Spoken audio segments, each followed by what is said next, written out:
My mom just always reminded me, whatever you put your mind to, like whatever it is that you need to accomplish, you have everything within yourself to accomplish it. You're listening to Sticky Note Conversations with Erika Washington. Way below acceptable. Way below acceptable. On this week's episode, It's hard. I didn't say that it was going to be easy. There is a reward on the other side of hard. And the reward is less about the work that you did, but more about the feeling that you're going to have within yourself of, I was able to accomplish this. Way below acceptable. Hey, y'all, it's Erika Washington, your host of Sticky Note Conversations.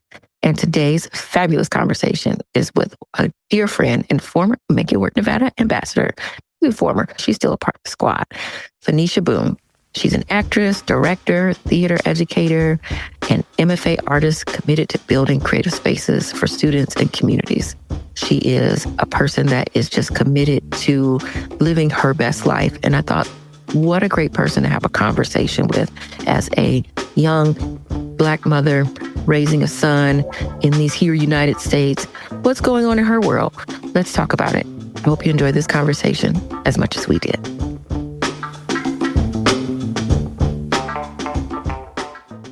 Welcome back to another episode. I am your host, Erika Washington, and I am super excited to have this conversation with a dear, dear friend, somebody I have known for, I think we might been going together now almost a decade.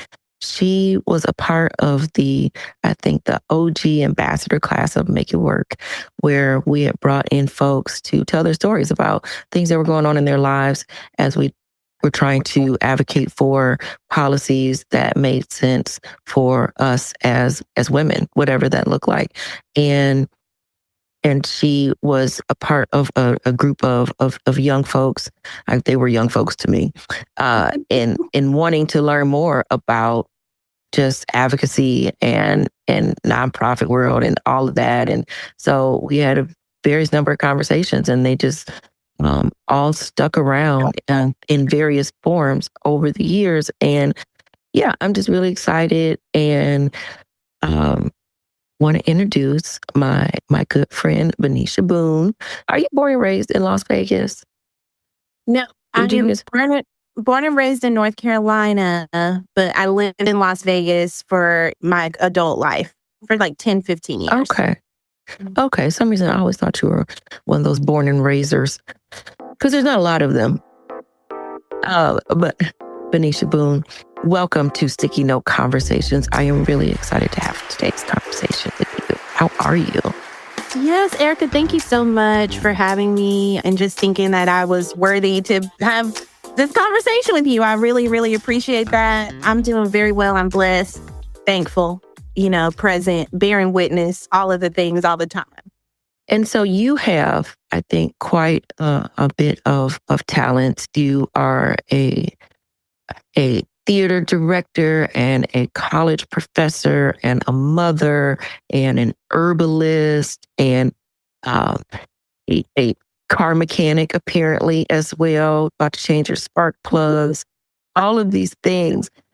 But when you walk into a room and you want people to know who you are, like, who was Vanecia? How would you describe yourself? If I walk into a room, I just want people to know I'm a curious person.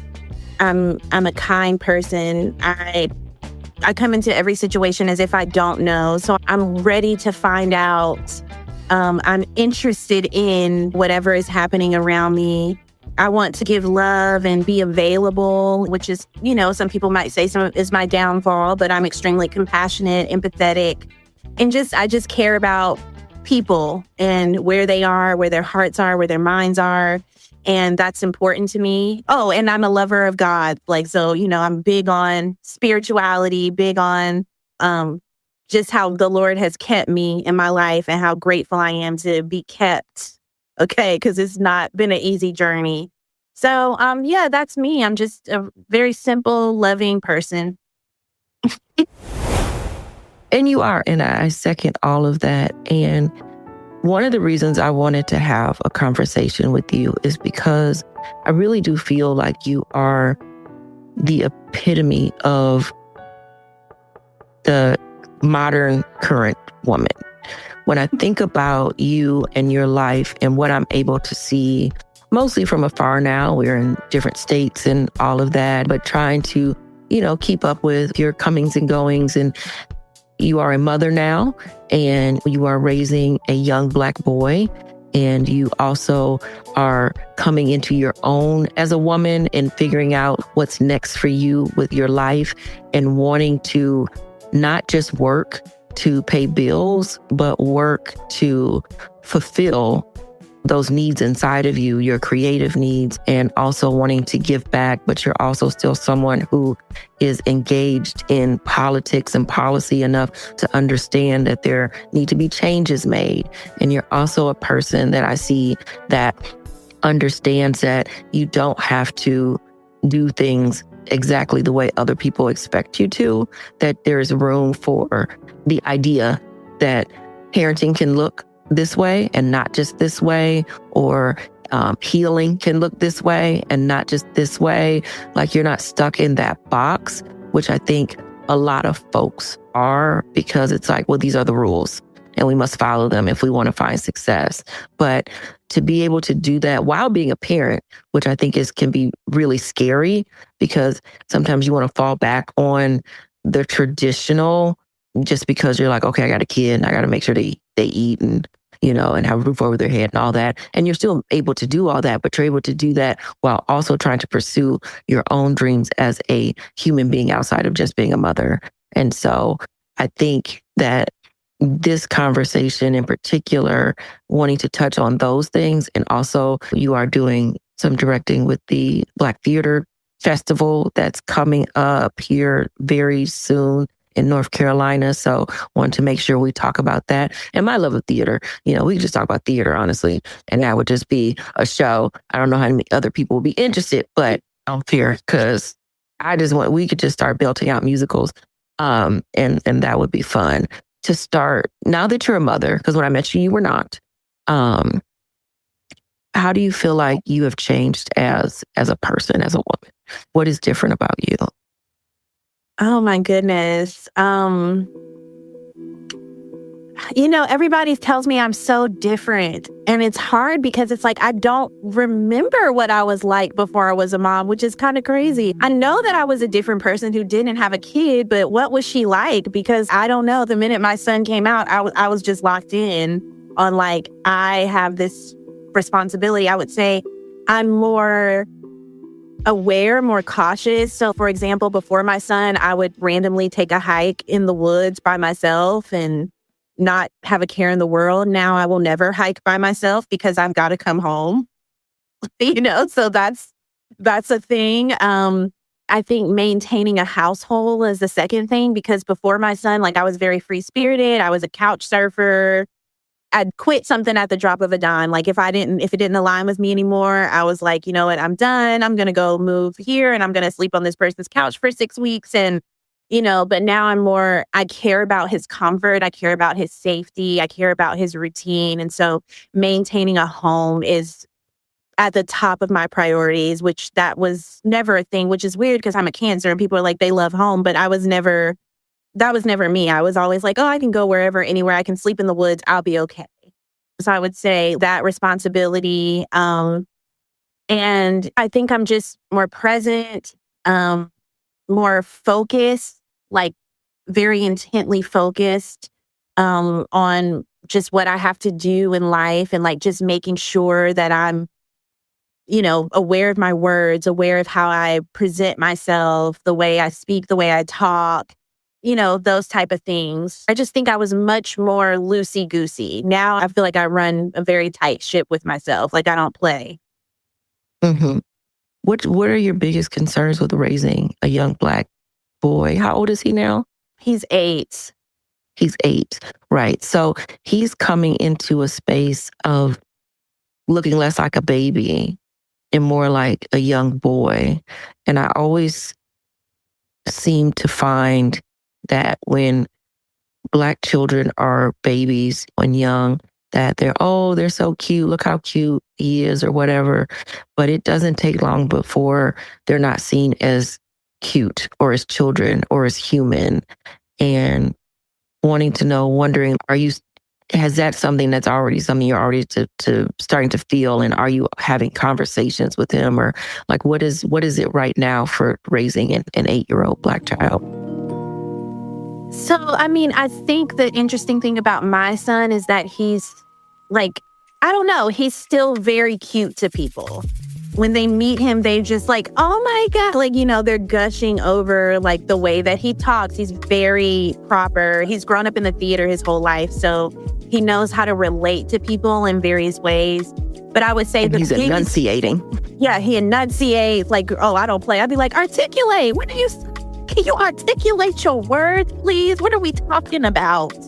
So, but he's just very, he is still very cute to people. But I think my biggest thing with him is wanting to teach him self-control. Not acting on impulse. And just hyper vigilance about where he is in his surroundings, and knowing how to, and I mean, this may sound bad, but knowing how to switch into whatever needs to be switched into to keep him safe.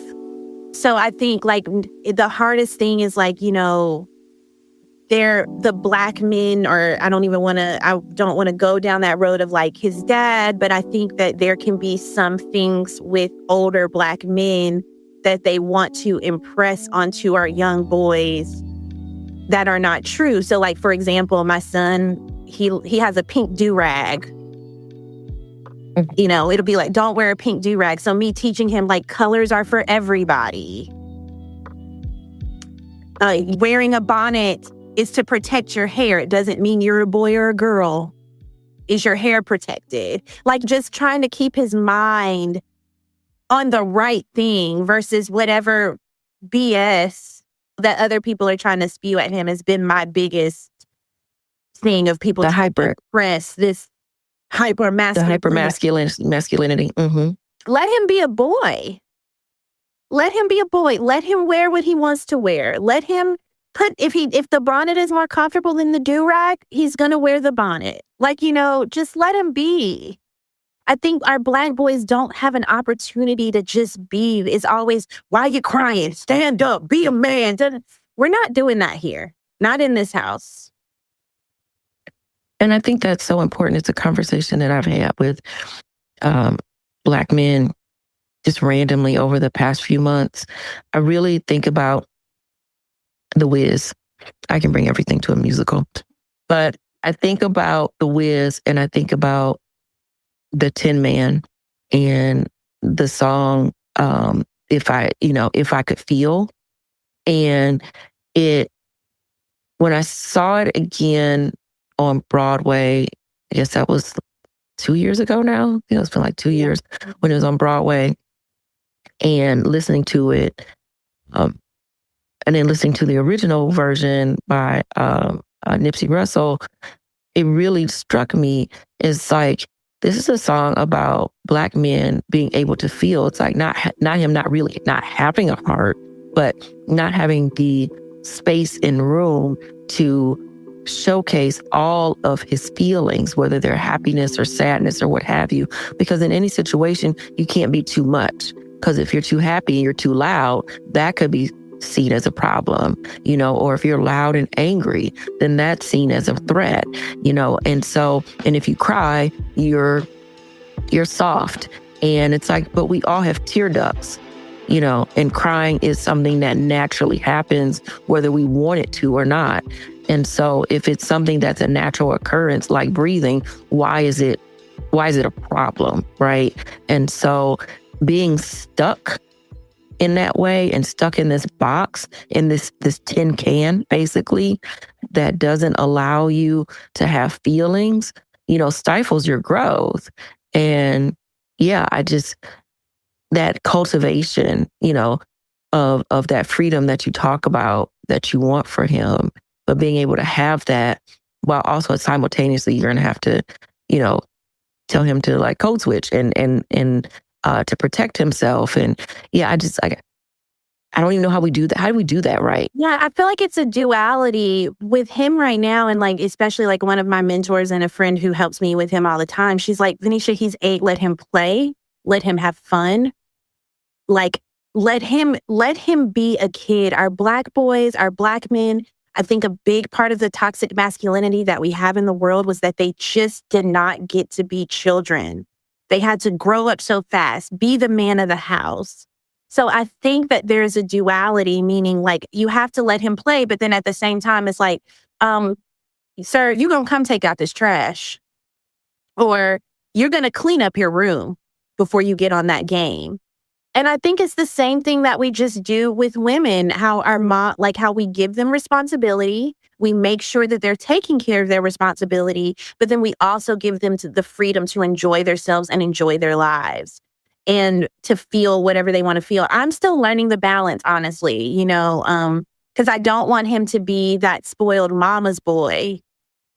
But like when he wakes up in the morning, he's 8 years old, he's big and 8. He still comes and gets in my lap and gets his morning hugs and the rub on his back and the, how are you today? And, oh, I love you so much. And I hope today's a good day for you. And the kisses. And I'm going to do that for him until he doesn't need it anymore.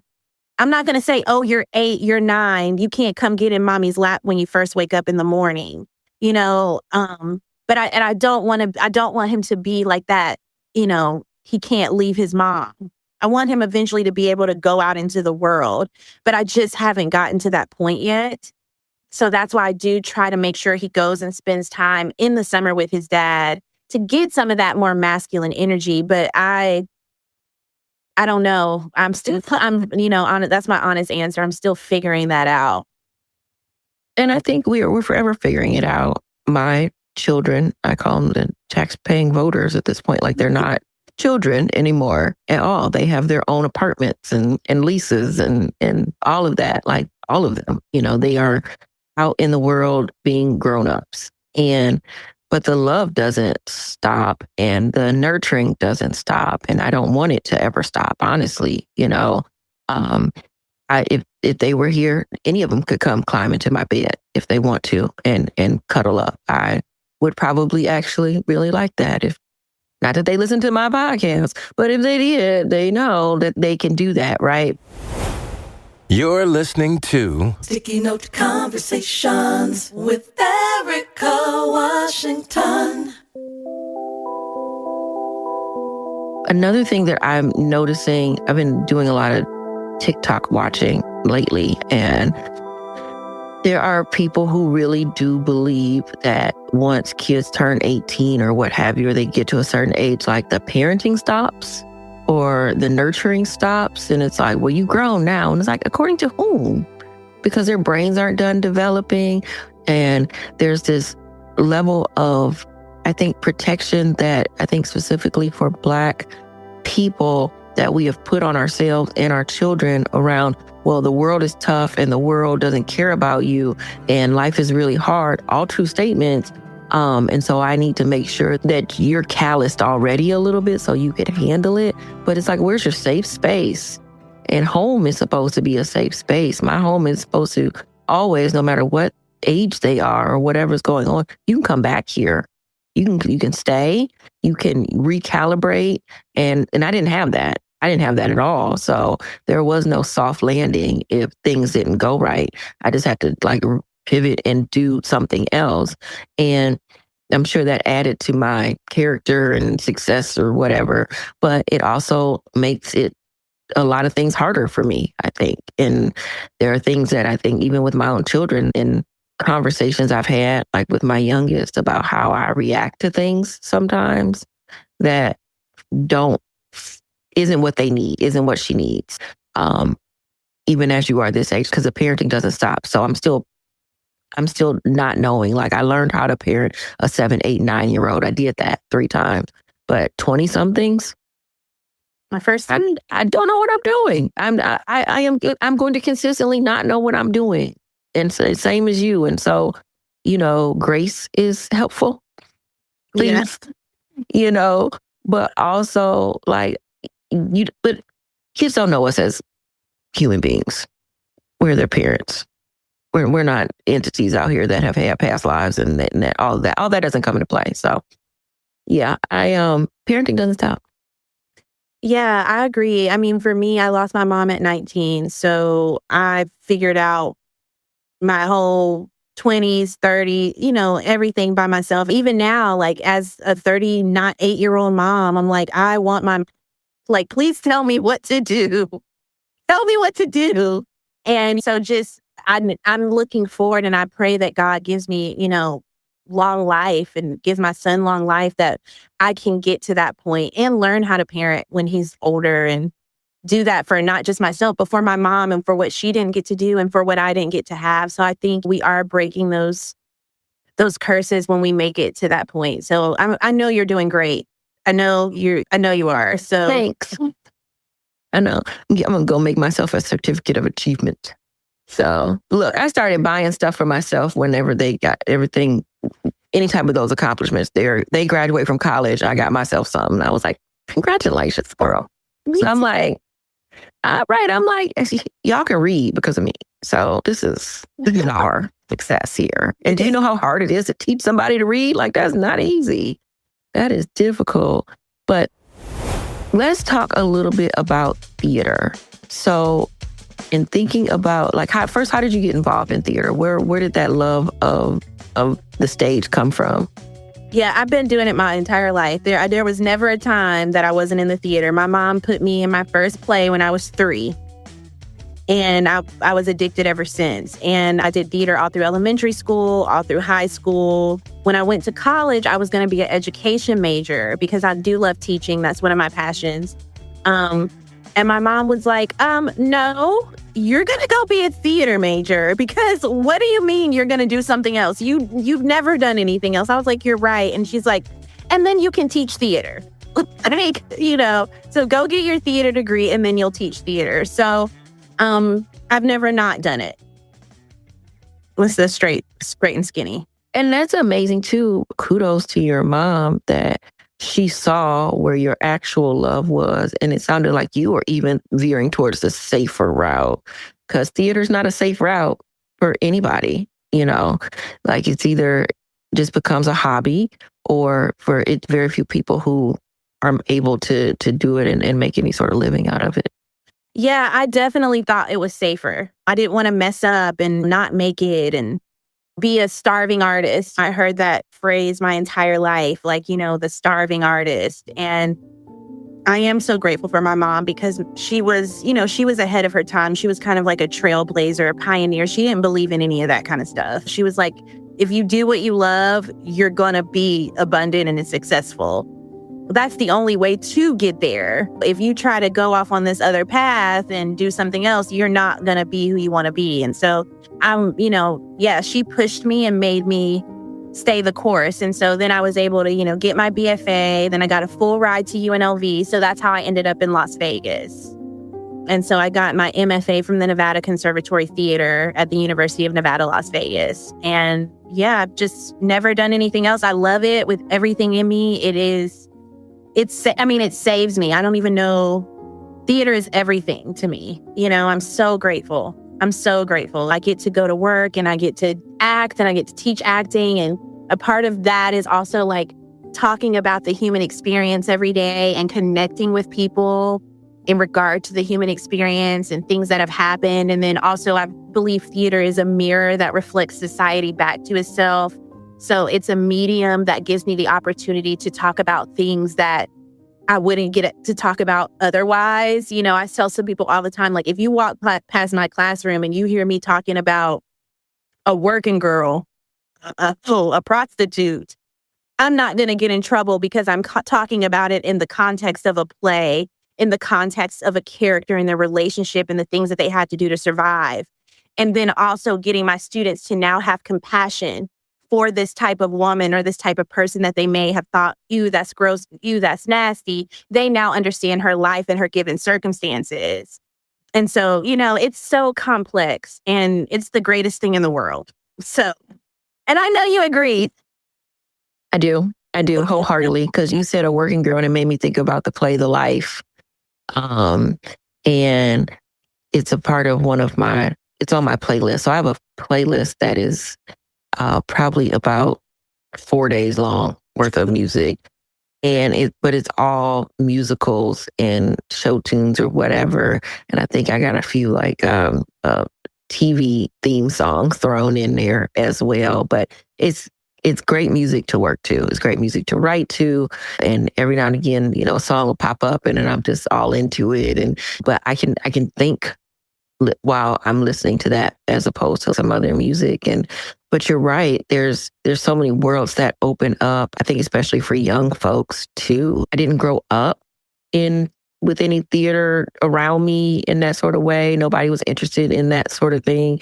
So I didn't even know it existed to a certain degree until I was older. And I'm not a performer by any stretch of the imagination, and I can't sing. Nobody want me to. I do believe maybe in a past life.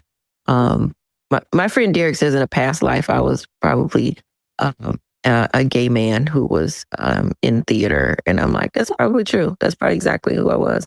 But thinking about that, are there any plays in particular that you think really get to the depths of the experiences people should understand better? Like, what plays have really moved you? So I saw this play at the International Black Theater Festival maybe like 4 years ago, and it was called Emmett and Me.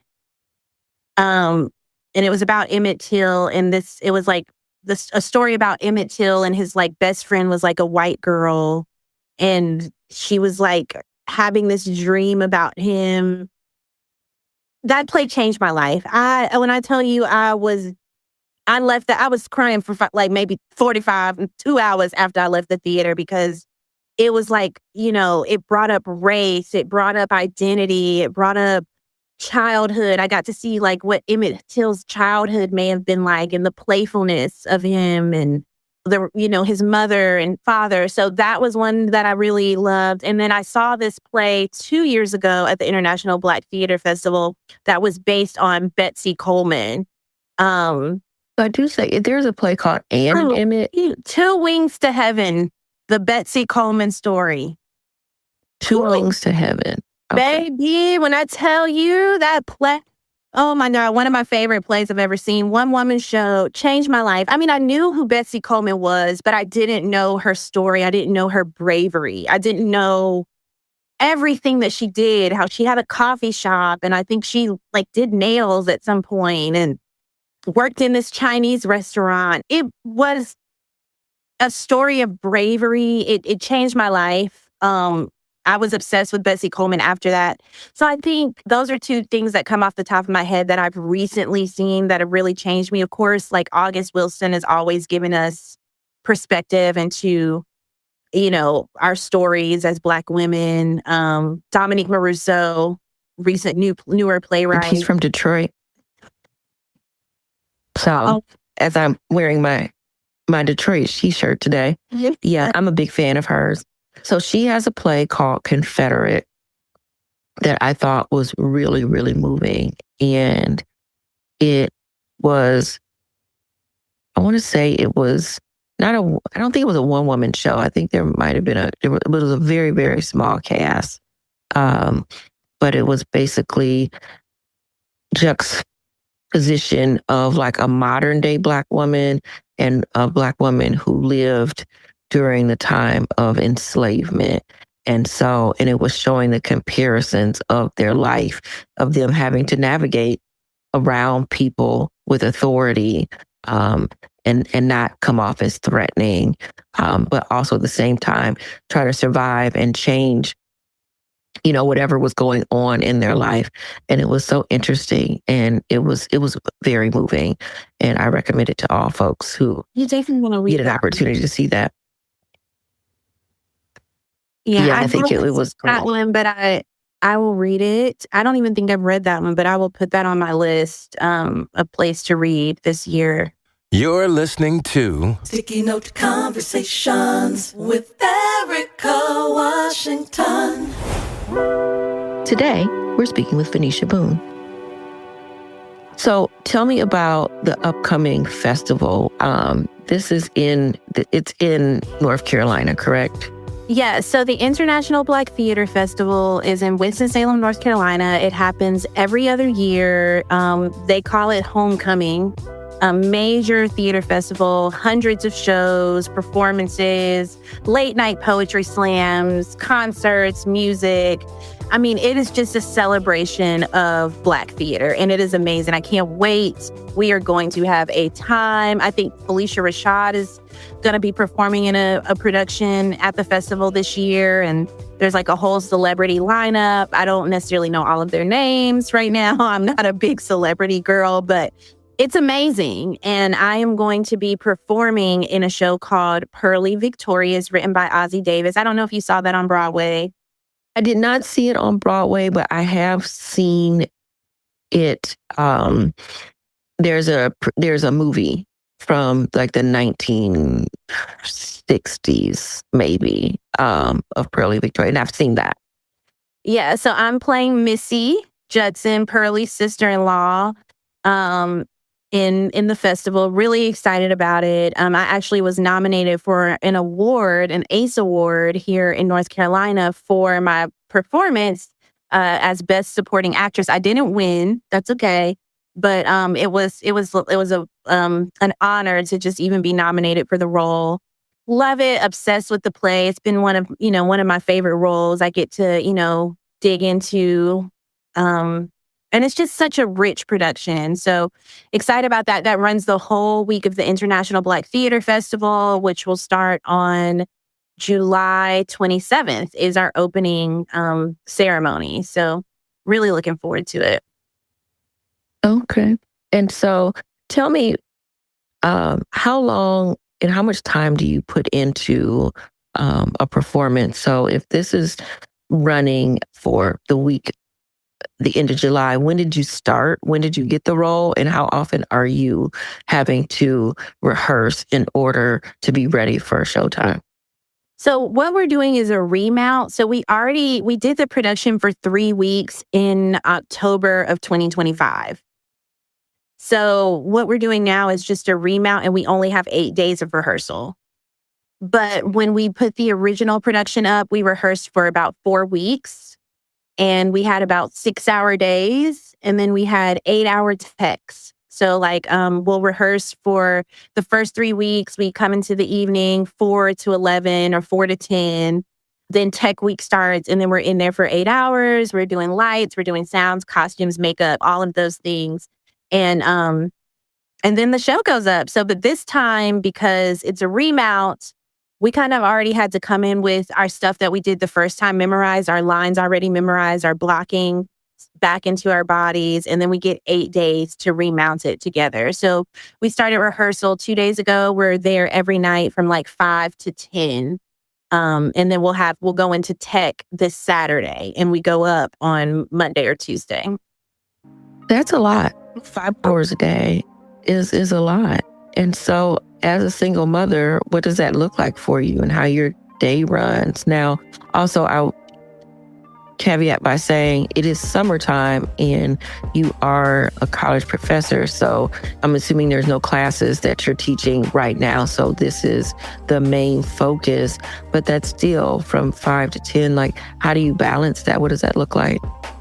Yeah, so, luckily I am blessed. I do have my summers off. But when I'm in rehearsal and my son is here, when he was a baby, I used to go to rehearsal with him strapped on me.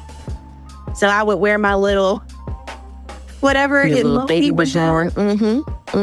His little butt would just be in there, and I'd be on stage dancing, singing while he's in the carrier. And I did that for a long time until I couldn't have him in the carrier anymore. And he would come to rehearsal with me, and he's really just always done it. Every theater I worked with, they know he's coming. They find, one of my producers, she knows Sarai's coming. So she has coloring books, snacks, markers, a couch set up for him with pillows and a little tablet. So the theater community has really embraced me as a single mom and allowed me to bring my son with me.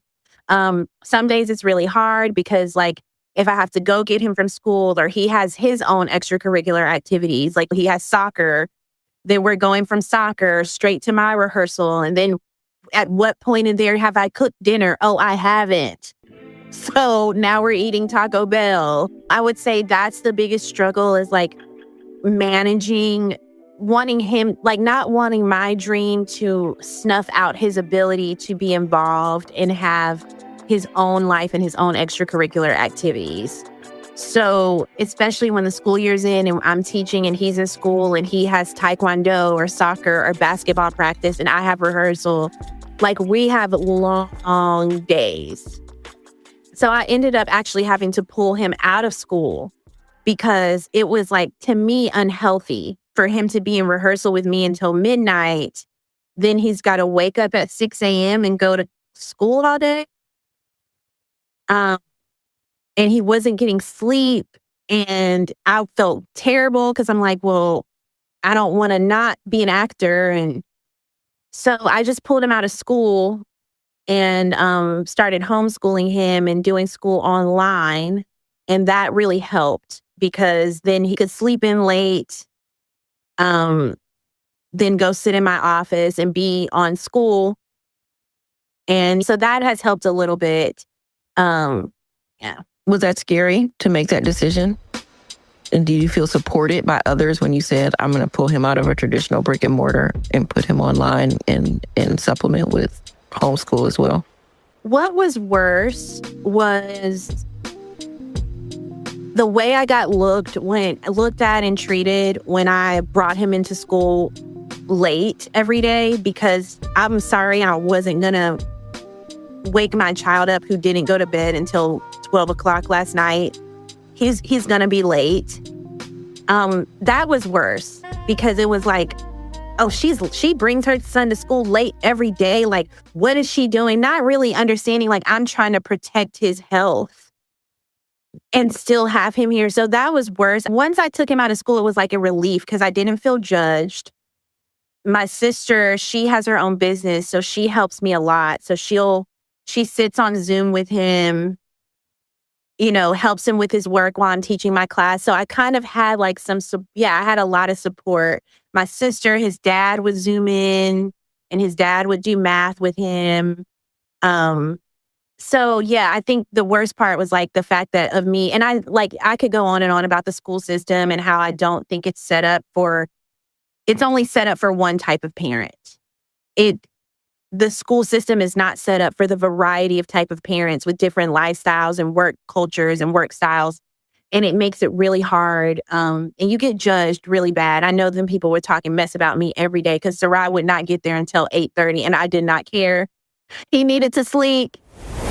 So do you think, did you see a difference in him when he started going to school online versus when he was brick and mortar? Because the first thing people ask is, well, what about socialization? He needs to be around children and they need to do whatever it is that kids do all day in school. Like, people get really up in arms about that. Yeah, I think the socialization part was my biggest fear. So one of the first things I did was try to find co-ops and homeschooling groups that we could go to and meet up with parents who were also homeschooling so that he can meet them. Now, I will say where I am in North Carolina, it was not the best. We don't have that many here. He wants to go back to school now because I think he misses the having friends part.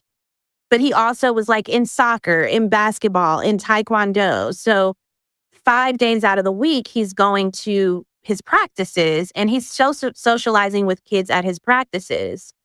When I pulled him out of school, my baby couldn't do basic math. He was struggling with reading. And within the first 4 months of him being homeschooled, he was on grade level with reading and math.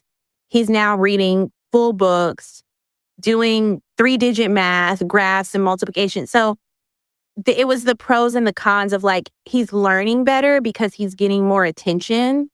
But yeah, he still needs friends. And so I've just tried to supplement that. I have people over, like I said, extracurriculars. But he does want to go back to school. And I think, and my son is he's a Gemini, social butterfly. So, Sarai want to talk. So I'm going to see what happens when we move. and how that works. And especially because I'm going to have support of Magic and her being there. He won't necessarily have to come to rehearsal with me at night. He can be there with her, go to bed on time. So we'll have like a better, and it'll work out easier now with having that support there. And I'll caveat by saying that also, a lot of caveats today, that all three of my children went to school online for at least a portion of their education, some longer than others. And so they did Connections Academy from as early as kindergarten for one, and one graduated from Connections Academy. And so we did quite a few years, and we did it until it just didn't make sense for that particular child. And they needed something else, and they needed to go to a brick and mortar, or they tried a brick and mortar and went back to Connections Academy because that didn't work. So, and I think there's something in that space of being really pliable and not saying, okay, your kid has to go to this elementary school and this junior high or whatever, because that's what you're zoned for or what have you. Because all my kids graduated from different high schools because it needed to be a school that made the most sense for them. And so it was a lot of driving around. It was a lot of whatever. But in the end, I think they were at schools that worked best for them. And I think that goes along with that thought around being outside of the box and thinking about what matters for you and your lifestyle, as you said, but also what is best for the child and how they learn. One thing that all of my children got was a ability to understand how they learn and what time of day works best for them. Are they a morning person? Because there are so many people as adults in just the working life that you realize people don't, I'm not a morning person, right? People say, oh, I'm not a morning person. I can't think before 11, but you got to go to work at 8 o'clock in the morning, And so we're not getting the best of ourselves, or whatever our learning style is, if it's auditory versus, written versus whatever else. And as adults, I'm seeing space for that, for people to talk about, well, I learn best this way, or, I need to have like little fidgety things to play with while I'm in a meeting because, it helps me concentrate. Where you don't get that in school. And if you're fidgeting around too much, then you're a problem. I think that even if they don't realize it now, that they're probably better equipped for the workforce because they understand themselves better. Yeah, I agree. I just think the rigid, like I said, I could go on and about all day, but I just think it's unrealistic to expect 5-year-olds, 6-year-olds to be up at 6 in the morning and and learning and sitting down. And, I've never been a fan of it. And I think I'm still figuring it out. If he likes public school, we'll keep him or we'll pull him out again. I'm just going to be flexible with whatever we got to do to make it work and to make his learning work. As long as he's learning, that was my biggest thing, is that when he was in school, we were in kind of like an experimental school and he wasn't learning. So, I just, I want to make sure he's getting what he needs, and I'm willing to do whatever to make sure that happens.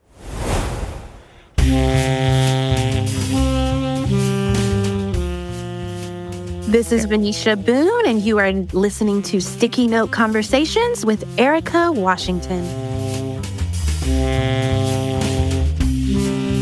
Thinking about theater again, how and teaching it as a class in college, what are you seeing with the young folks that are matriculating through your classroom? I guess I'm kind of in this space. I want to know, what's this next generation? I don't even know what generation we're on. I get so confused with all these letters. I don't know what they are. They're Y's or W's or something. I don't know. Whatever they are. What are you seeing with this new generation of college students? Oh my God, that is a very, very great question. I think I don't know, like, because I don't want to be like, I don't want to be that old lady that's like, they're doing this. But I think there is a level of laziness and a obsession with needing everything to be easy and a lack of critical thinking skills. So for me as a professor, and one of the reasons why I am, as much as I love acting, I still want to be a professor, because in my class, if you're going to leave with anything, it's going to be work ethic, critical thinking skills, and an ability to problem solve. I think that they have a different world than we had. Everything is at their fingertips. And then now with AI, it's even more so at their fingertips, because they don't even have to think about it. If they want, all they have to do is put in a prompt, and the prompt is going to spit back out at them everything.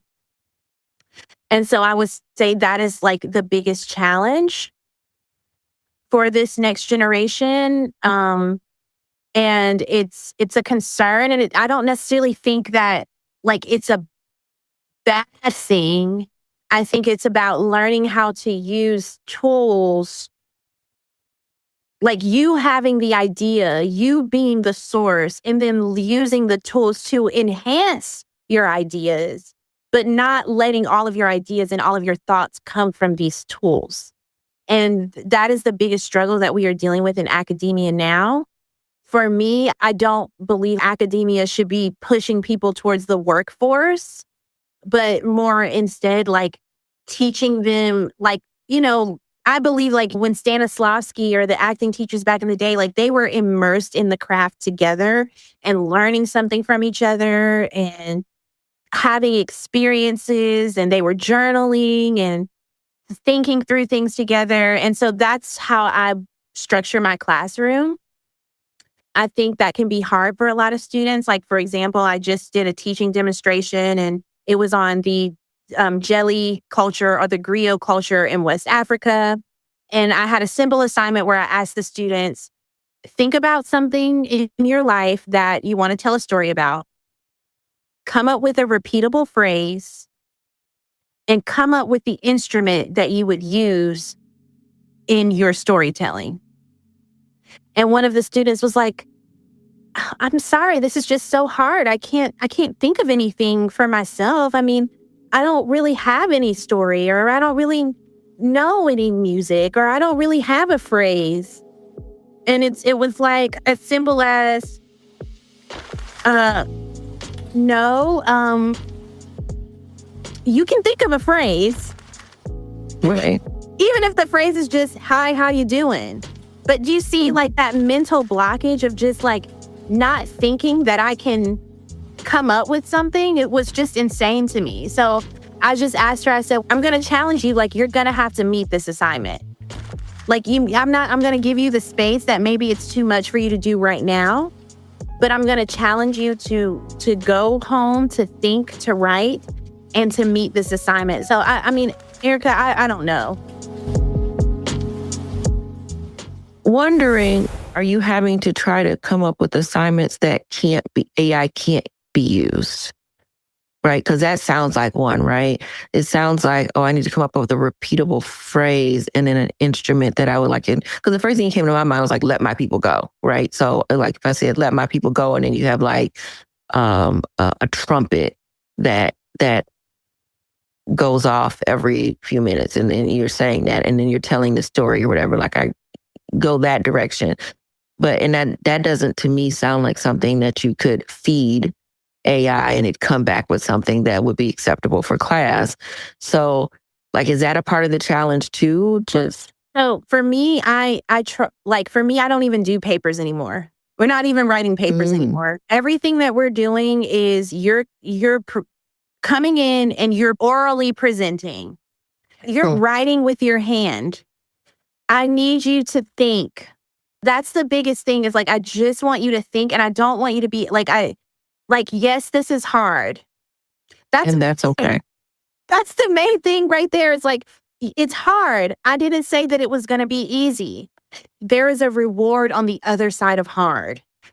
And the reward is less about the work that you did, but more about the feeling that you're going to have within yourself of, I was able to accomplish this. So yeah, I'm like trying to think, what are my non-AI assignments going to be? And then also, what are my AI assignments going to be? Because I don't want it to be like, oh, I'm just taking this away from you. But like, how can I teach them to use AI in a way that is going to be beneficial for them? So do you think that there's room for AI and like playwriting? I just did a play, and I hope he doesn't listen to this. Not you, Brian. I love you if you listen to this. You were amazing. But I just directed a play that I'm pretty sure he wrote it with AI. Like I'm about 85% sure. Mm. And the thing about it is the characters had no depth. They had no backstory. They had no, like the connective tissue wasn't there. So yeah, sure, people are going to be using AI to write plays. I'm sure about it. It's already happening. But AI cannot do what the human mind can do and weave together the story, weave together the thread, the context, the subtext, the relationships. AI is not going to be able to do that. It'll spit you out something that's, semi-interesting. Superficial. Right. Because people who came to shit, oh, I loved the play. But these are not they're not scholars. They're not people who go to the theater, who read plays, who analyze plays. So, they want to be entertained. They're going to be entertained. But it's not going to give you the real, I don't think. So, it is happening, though, for sure. Mm-hmm. Yeah, because you're seeing it with music too, right? And they're catchy songs, I'm seeing on TikTok. But if people start accepting more of that AI, then it's like, do we become superficial?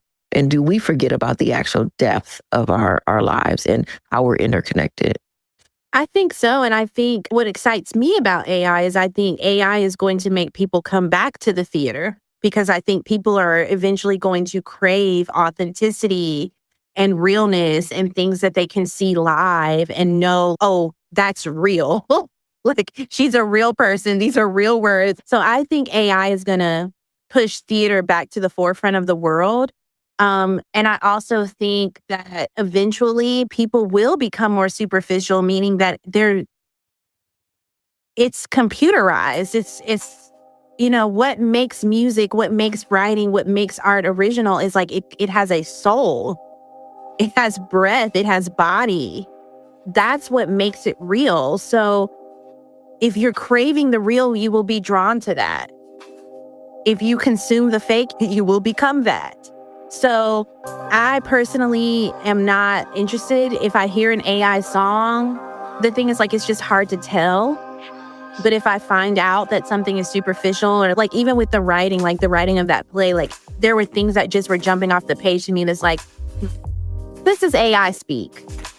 Yeah. So I think eventually we'll be able to know. I think it's just so new right now for all of us that it's tripping us up. But I think eventually we will be able to distinguish between what's real and what's not. And I think it's just going to take time. Yeah. And also when I think about how when you see a good play and you see good acting, the amount of physical labor that takes for the actor.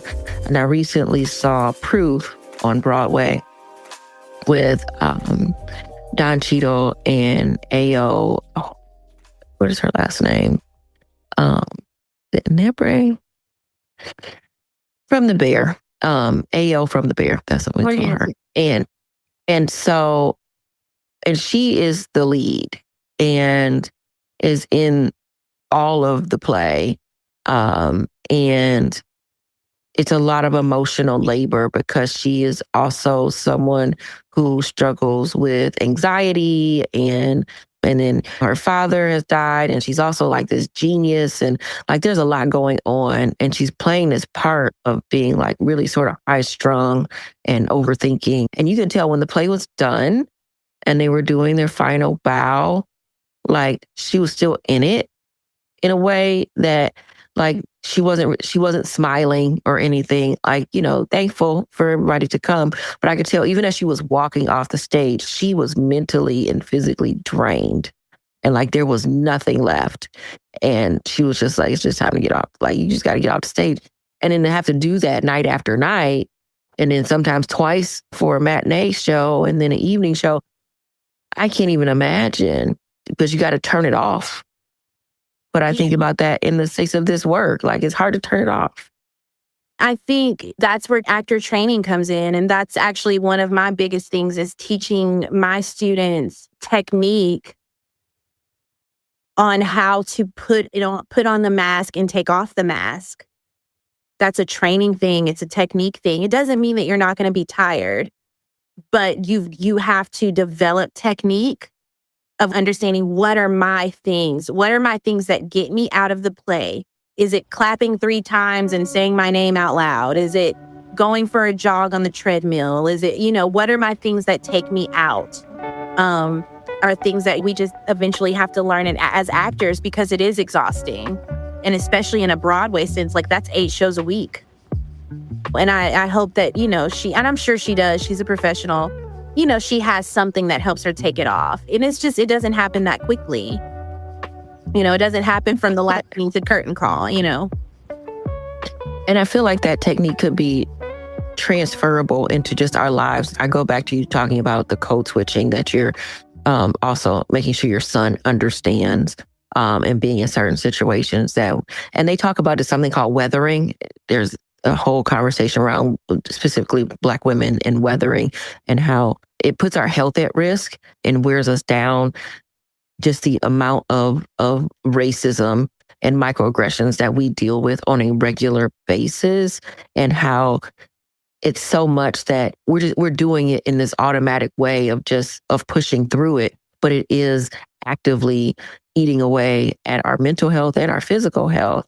And so having to put on that mask and play that role in front of certain people or in certain situations to keep us safe, and to also avoid just an unnecessary amount of friction sometimes, that I see this direct correlation of that. And I'm like, oh, well, then where are these classes we can learn about, how to take that mask off fully when we can, and not let it hold on to us in that same way. Yeah. And I think I love that, because it's something that I actually was thinking about, like, as I was on my job search, and I didn't know if I was going to get a job, but I was thinking like, well, that's something I could offer to the world. It's like a course, like the art of taking off the mask, the art of unburdening oneself. And the techniques that we do in theater to help ourselves do that can also apply to life. That can apply to the Black woman who's the head of the corporate job, who's in there all day, managing all of these different personalities. When she gets home, how can she take that off fully before she has to go back into that? I think that's something that I'm interested in building, because I think it is important work. And I think there needs to be training around that. I teach it to my son. I practice it myself. I have come up with and I have developed techniques over the years, because one of my first roles that I ever played that really affected me was I was in a play called The Trojan Women, and I played this role of this lady named Andromache. It's a very heavy role, traumatic role. Her husband dies, her son dies, death everywhere. And for weeks after that, I was depressed and I had to go to therapy because I was not okay. And so that's when I started developing my technique and understanding like the body and how the body informs the mind. So doing things with my body, like I'll tell people all the time, like if you just start clapping your hands and smiling and saying, yes, yes, yes, yes, yes, yes, yes, right? You'll start to, your mind's going to be triggered. Oh, something good is happening. Even if you're not feeling good, your mind's going to be like, oh, wait, she's clapping, she's smiling. We're excited. And so that's kind of how I train. Like if you hunch your shoulders and hang your head down low and, start breathing deeply, you're going to start to feel sadness come over the body. So these are the techniques that I will use to help people come in and out of various states of being. So it's like almost a manifestation and faking it till you make it, sort of like you have to talk yourself into a mood in order to get out of a funk, basically. Yeah, it's pushing, it's using your body because your mind is going to be slower than the body in some instances. But it's using your body to trick your mind or to turn your mind towards the thing. It's breath work, it's physicalization. If I want an actor to like stop that fakey stuff, I'll be like, you're going to jog around the room for 15 minutes. So their body is like literally exhausted. Their mind is exhausted. They can't fake it anymore. So, now they've become this like, I'm tired and I'm just going to speak the monologue. And I think it's more instant. And I think it's kind of miraculous how quickly the mind will get into alignment with the body and how quickly the body will get into alignment with the mind. They're working together at all times. There's this integration of the two. If you think this way, your body's going to start feeling that way. If you move your body in this way, your mind is going to start feeling that way. Mm-hmm. And because I've dealt with like depression and I've had a lot of mental health issues throughout my life since my mom died. And that's how I became an herbalist, because I had severe depression. And so I've always used my body to trick my mind. I've always done it. I'll do like little things to like click my mind into like, oh, you're safe. Because my mind will go on a tangent. Yeah. Yeah, and that's easy to do. Talk a little bit about what an herbalist is.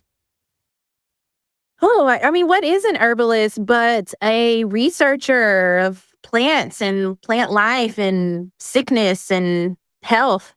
An herbalist is a medium between the plant world and the human body. The way maker between the two. It's crazy because the plants will talk to, like they tell me, like, I know I sound crazy. They be telling me what they do. I said, like, it's what I do, girl. Go in there in the house and put me in a teapot. And so I feel like, the plants speak to us. God speaks to us. The earth speaks to us. So the herbalist, and I believe everybody is an herbalist. I believe everybody has the power and the potential to connect with the plants and bring them back. I think every family should have an herbalist at home. Like there should be somebody in the house who knows the plants and knows how to work with them. So I'm not one of those people who's like, I mean, I used to be a little bit more pretentious about my herbalism because I studied it. You ain't about to play with me, honey. I was in here with these books till 2:00 in the morning, or herb powder on my nose, honey. I was sniffing it. Like, but now that I've become older, I'm like, no, everybody needs this work. And you've got to learn. So, I mean, yeah, we're the medium, the keepers of the green. That's what I call it. The keepers of the green, the keepers of the land, of the earth. And that phrase, keeper of the green, comes from Rosemary Gladstar, who is the founder of Traditional Medicinals. She's one of my favorite herbalists. Mm-hmm. But yeah, that's what we do. So would you call yourself someone who is like anti-pharmaceutical? Big pharma? Big pharma, girl, no.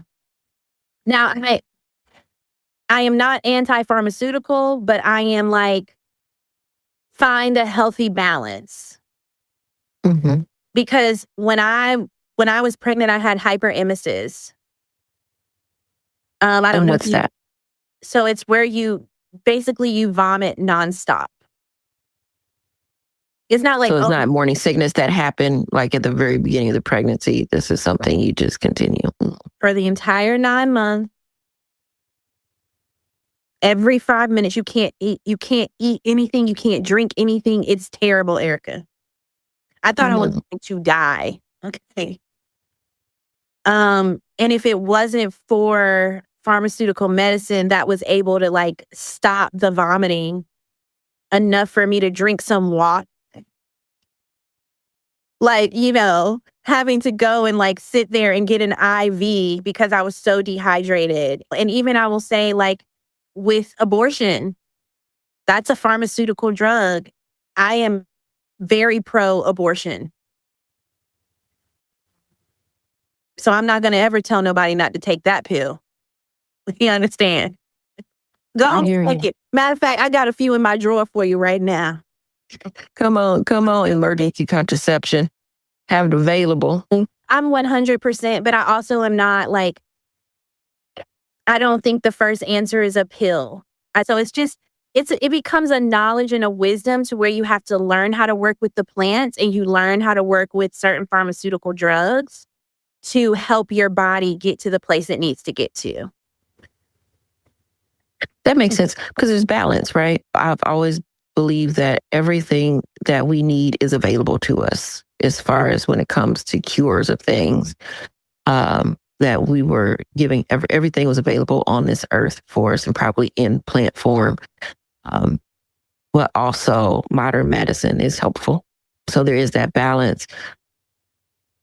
I do know one of the things that you and I have talked about, and also things that we've worked on as an organization, is maternal health, and through the pillars of reproductive justice, which includes the right to have children, right not to have children, the right to raise them in safe environments with access to resources that they need, as well as sexual health and autonomy, is that in that right to resources of raising children is that ability to think outside of the box, to be able to think about how you want to raise your child and what medicines you want them to be able to have and not have, but also in how we give birth. And we had talked a little bit about your birth story, and you had a midwife and you had a plan of how you wanted to birth your child. Do you feel like, and since yours is a lot more recent than any of my births, wanting to know what that experience was like for you. Do you feel like you had the choice and autonomy to have your child the way that you wanted to? How did that show up? Greensboro has an amazing women's hospital. I feel so blessed. They were open to what I wanted to do. I wanted to have the water birth, but they have rules. You can't have a water birth at the hospital, but they did allow me to labor in the tub. So I got to labor in the tub, my whole my whole contractions, all of that. So I feel like I did here, but I also will say my doula did not play. Before we went in there, we had our plan. It was written out. We had already turned it into the hospital before they even admitted me. So before they put that band on my thing and said, "You are a patient," they had to read over my birth plan. Period. And then once we got in there, she was just very adamant about everything that was on the plan and just reminding them throughout the entire time. Well, remember, when we gave you the birth plan, when we came in here, we said this. Yeah, we said, no, she's not going to be doing that. We're not ready for that yet. She's going to have the baby on her chest a little bit more longer before you guys get to weigh in and doing all of that. That was all so I think having my doula and her knowledge and her ability to speak their language and make sure that they adhered to everything that they agreed to before they even put the band on my hand was a big part of it. Like, I know that every hospital in the country isn't Greensboro Women's Hospital, I feel like I was just extremely blessed. Is there anything you would have done differently? No, I had a time. Like, that's one of my favorite things. Like, we had a party up in there, with my doula, my best friends. Like I said, I told you this, they tried to make me put on clothes. I think that if my doula hadn't have been there, I probably would have felt bad and been like, okay, I'll put on a gown, But you had the advocate to try. Yeah, I think that's the biggest thing that I will say is like, if I didn't have her, who knows what would have happened? They probably would have got me because, you can't really think in that state. Not clearly enough to be like, you're hurting, you're focused. Oh, no, you're not thinking like this. Sure. So, No. so yeah, having that advocate. So no, my birth was amazing. It was amazing. And that's amazing in and of itself, I think. And that there are not enough people that can say that can say that they had an amazing birth experience and that they felt seen and heard and listened to in this really critical time, because you are bringing life into this world. And that is a part of the work that we've always been trying to do, is for people to have those experiences, that doesn't become an anomaly, because it is, honestly. Like, when I think about my own story, but also just other people that I know, that they sound more like war stories than they do the experience of bringing life into this world, and that moment that you are now a changed person as well. And so I think that is amazing. And that's a part of what actual reproductive justice is, that you have that space. And this had me thinking in my head, connecting all these dots of theater, and then the maternal work and advocacy, and the parenting work of and then politics and policies, because there had to be policies put in place that even allowed for you to have a birth plan, and a doula to come in, and all of that, and how we get people to understand, because everyone doesn't listen to podcasts, right? Everyone doesn't watch the news. Everyone's not going to watch a documentary or what have you, but something in entertainment form, I think, that really gets to the crux of why these things are important, and how it changes lives, and also the gentleness of bringing a child into this world where it's not, people aren't yelling at you, and it's not a violent situation. It's a actual peaceful transition into motherhood and into life. I just think that could be a brilliant tactic to help people understand what is needed for us to live our best lives. Yeah, I 100% agree. And I love that, because I think there are stories that need to be told. And I even am interested in taking on that charge and doing that research of what are some reproductive stories that we can tell in the theater, reproductive health stories that we can do. What's some research I can do? What's a one-woman show, a devised piece of some sort where we can bring these topics to the forefront of our communities? So yeah, I agree with that. It needs to be more. I think we might be working on a project together. I think that would be fun. Yeah. That would be fun. And I love a one-woman show or a one-person show. One of the best shows I saw was Val Kilmer, actually. He did a one-man show in Pasadena. He did Mark Twain. I think Citizen Twain, I think it was called. But it was amazing. I feel so lucky I got to see him do that show. It was absolutely amazing. And I didn't think I would like it, because I was like, one person the whole time, no variety of voices and characters, but it showed what a good actor he was. But also, I'm a fan of Mark Twain in general, but that show was amazing. So yeah, one person shows, and there's one on Broadway now, I think. Yeah, there's one with Tracy Ellis Ross supposed to be in it. I can't think of it right now off the top of my head, but yeah. And I think I think, is it the Whoopi Goldberg? Whoopi monologue. I think it might be the Whoopi monologue. And they're switching people all the time. So I think Kerry Washington is doing it, and someone else is doing it. They're doing that, and I think that would be fun. I've seen 3 shows this year on Broadway. I don't know that I can see another one, but I would love to see another one. My dream is to do a week. I want to do a full 7 days. I would go see something every single day, and maybe 2. I did 2 in one day. I did Ragtime and I think Proof in the same day. And that was dope. And I was just like, I'm a real grown up now. I can go see shows. But before we go, first, I'm so appreciative of this conversation. But I wanted to ask you about legacy. And what do you think you want your legacy to be?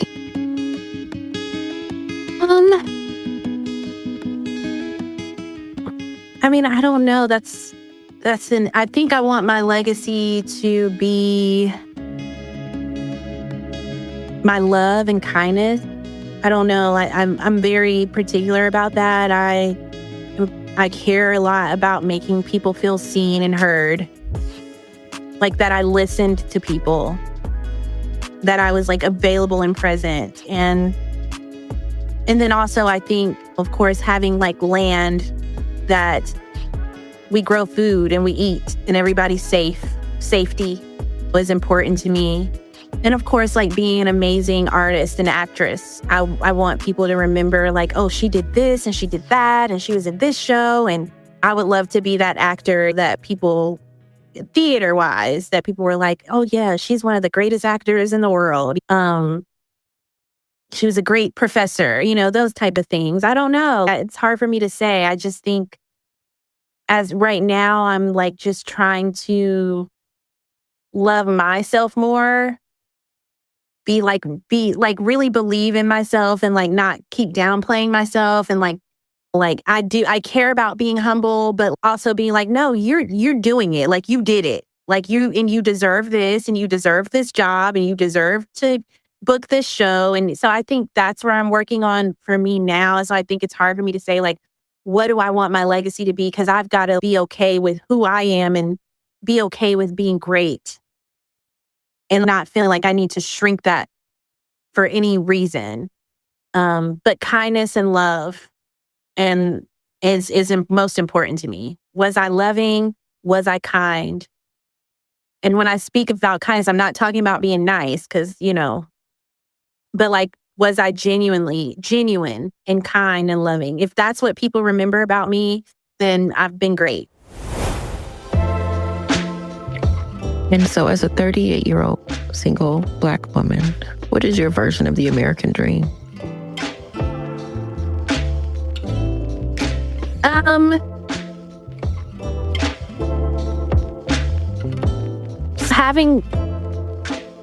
Having land that belongs to me, where I can grow my food, and like being safe on that land. And then being able to have friends and love and family come and sharing together, and then I don't want to talk about what it's not, but it's freedom, it's land, it's abundant growth of food and herbs, and we're safe. Nobody's going to cross our boundary. We're helping each other. We've got community. These 3 ladies over here got the kids for today, and these mamas can go out and have spa day or go get something to eat on their own, and everybody's got plenty of groceries and food and shelter, and nobody's worried about if the light's gonna get cut off or if the gas gonna get cut off, the gas bill due on Monday or the car payment. Like we're just safe and we're just free and we have everything we need. Black women. And our kids. And our kids. Well, thank you, Vanecia Boone, for being on Sticky Note Conversations. I knew it would be a good conversation. One, because you emanate beauty and joy. And like I said in the beginning, you are making your way your way. And I think that what I hope people get from this conversation is that we have the space and the autonomy to make decisions about what works best for our lives and for our children's lives that lead us to a life that's fulfilled and not just checking boxes. And I think that you have been able to do that, and you are continuing to do that, even when it is scary at times, because anything new and different can feel scary and it can feel lonely even at times as you're trying to decide, and especially when you know that you are the one that has to make the decision and then and live with those consequences, whatever that looks like. But I think that you're a role model in that way. and I appreciate you, talking about it a little bit.